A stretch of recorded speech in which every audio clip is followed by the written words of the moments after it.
It's one of the biggest lies of our generation, yet much of the truth remains to be told about the George Floyd incident and the aftermath. As corporate media try to remind you about the most racist police murder in American history, we remain committed to the facts. Putting the debaters, the debunkers, and a dismissed defamation lawsuit aside, we also remain committed to bringing the truth to light, because they're still lying. These are some of the stories you won't hear anywhere else. Intimate conversations with those who are actually part of it all, whose lives were derailed by those who were too stubborn or too afraid to admit the truth.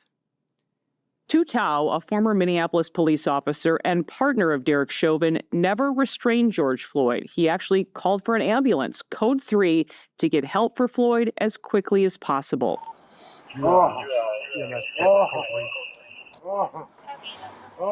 Thao was ultimately convicted of aiding and abetting second-degree manslaughter and was sentenced to nearly 5 years in prison. After 3 years of reflection, I was hoping for a little more remorse, regret, acknowledgement of some responsibility, and less preaching. You are sentenced to 57 months in prison with credit for 340 days already served. He's scheduled to be released in November. Like so many others involved in all of this, Thao and his family do not trust the mainstream media to tell their story. This call is from a federal prison. This call is from Tou Thao. Hi, Tou. Thank you for calling. Appreciate you chatting with us. How you doing? I'm all right. I just take it one day at a time. So.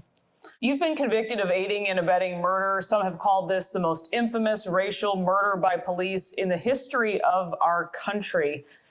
Did race have anything to do with this, Tou? No, I'll put it this way.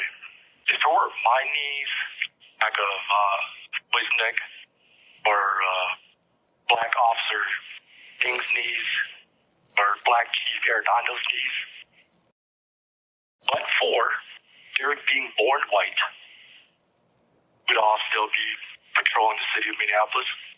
The former chief's statement to the FBI, one of his first reaction was to call community activists, and of course allowed the city to burn and go on national TV, to throw us all under the bus, in which we get stabbed in the back, no pun intended, and in prison. While the chief, Arredondo, is to retire and collect his pension. And of course, Katie Blackwell viciously gets promoted to second in command faster than I've ever seen MPD. I'd say, how's that for equality and perversion of justice? So I guess in some ways, race does kind of play a role in this. A bystander that day said that Derek Chauvin, your partner, was scared of minorities. Is there any truth to that? That's ludicrous. For one, I'm a minority. Bro, you're a bum. First thing you want to grab is your mace because you're scared, bro. Scared of fucking minorities.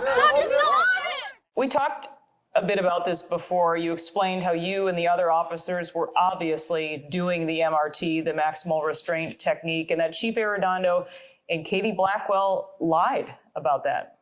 Yeah, I mean, they lied the entire time, probably to cover themselves. By the way, that particular technique that was used is not authorized by the MPD. It is not something that officers are trained in on, and should not be used, period. Now that a judge has dismissed Blackwell's defamation lawsuit, do you think that more of the corruption and more of the truth will finally come to light? Yeah, I mean, unfortunately, we all have to suffer the injustice of it, but slowly it's coming out.